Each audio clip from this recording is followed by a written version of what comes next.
অভিষেক বন্দ্যোপাধ্যায়ের বাড়িতে সিআইডি, এদিকে আক্রমণে সুখেন্দু শেখর রায়। 15 বছর ধরে একটা পাপ চক্র তৈরি হয়েছিল পশ্চিমবঙ্গে। পাপ চক্রের নেতৃত্বে যিনি ছিলেন, তদন্ত হলে তাকে অর্ধেক জীবন জেলে কাটাতে হবে, কটাক্ষ সুখেন্দু শেখর রায়।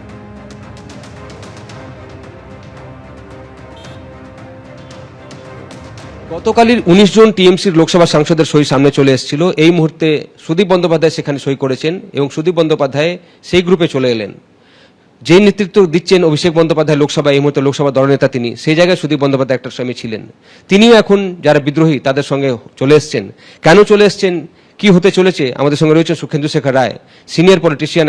তিনি এখন কোনো দলের সঙ্গে নেই, তবে তার থেকে আমরা জেনে নেব। দাদা, সুদীপদার শিফট করাটা কিভাবে আপনি দেখছেন? কেন কি তিনি সিনিয়র পলিটিশিয়ান, লোকসভায় দলনেতা ছিলেন? অবশ্যই সুদীপদা খুবই প্রবীণ নেতা।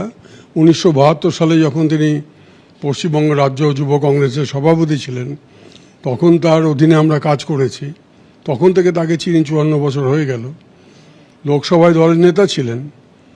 তাকে অসুস্থতার অজুহাত দেখিয়ে সরিয়ে দেওয়া হলো, যদিও তিনি অসুস্থ সেই সময় ছিলেন না, যথেষ্ট সুস্থ ছিলেন, এবং তার জায়গায় নিয়ে আসা হলো একটি অরাজনৈতিক যুবককে। যেটাতে আমার মনে হয় যে সুদীপদা নিজে যেমন অপমানিত হয়েছে, দলেও অনেকেই এই ব্যাপারে খুব ক্ষুব্ধ এবং অপমানিত ছিলেন। তো সেক্ষেত্রে দাদা, এখন সুদীপ বন্দ্যোপাধ্যায় এই ক্যাম্পে চলে এলেন, আপনার কি মনে হচ্ছে আরও লোক আসতে পারে? কেন কি আপনি প্রথমেই বলেছিলেন কি বেশি আর লোক থাকবেন ওইদিকে, সবাই চলে আসবেন, ওই জাহাজে কেউ থাকবে না, ডুবন্ত জাহাজ আপনি বলছিলেন। আমি 10 দিন 11 দিন আগেই বলেছি এই দলটা উঠে যাবে, এবং শুধু ওই বিধানসভা, রাজ্যসভা, লোকসভা না, তলার দিকেও সব মাটির তলে আর কারো পায়ের তলে আর কারো মাটি নেই, সব সরে যাচ্ছে, সবাই চলে যাচ্ছে। এবং এই এত বড় বিপর্যয়টা যে হয়েছে কোনো কারণ অনুসন্ধান কিচ্ছু না, এবং একটা অদ্ভুত দল হলে আমরা হারিনি।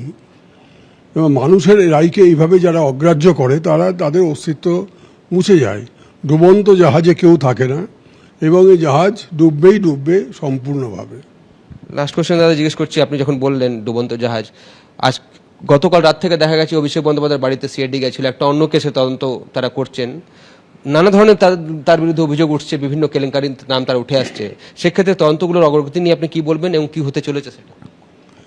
একটা যে পাপ চক্র গত 15 বছর ধরে বাংলার বুকে তৈরি হয়েছিল, তাদের নেতৃত্বে ছিল যে তার যদি ঠিকমতো তদন্ত করা হয়, বালি পাচার থেকে শুরু করে কয়লা পাচার, তারপর গরু পাচার এবং তোলাবাজি, যে ধরনের তোলাবাজি, যেমন আজকে একটা খবর পাওয়া গেছে যে ইন্ডাস্ট্রিয়াল সামিটের নামে 635 কোটি টাকা নাকি কোন একটা সংস্থাকে দেওয়া হয়েছিল।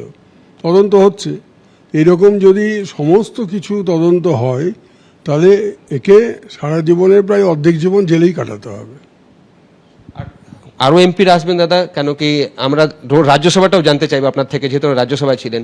রাজ্যসভায় 3 জন পদত্যাগ করেছেন, আরও কি পদত্যাগগুলো হবে?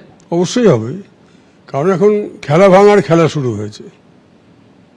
আজ খেলা ভাঙার খেলা, আই আই আই কে যাবি আই, আজ খেলা ভাঙার খেলা।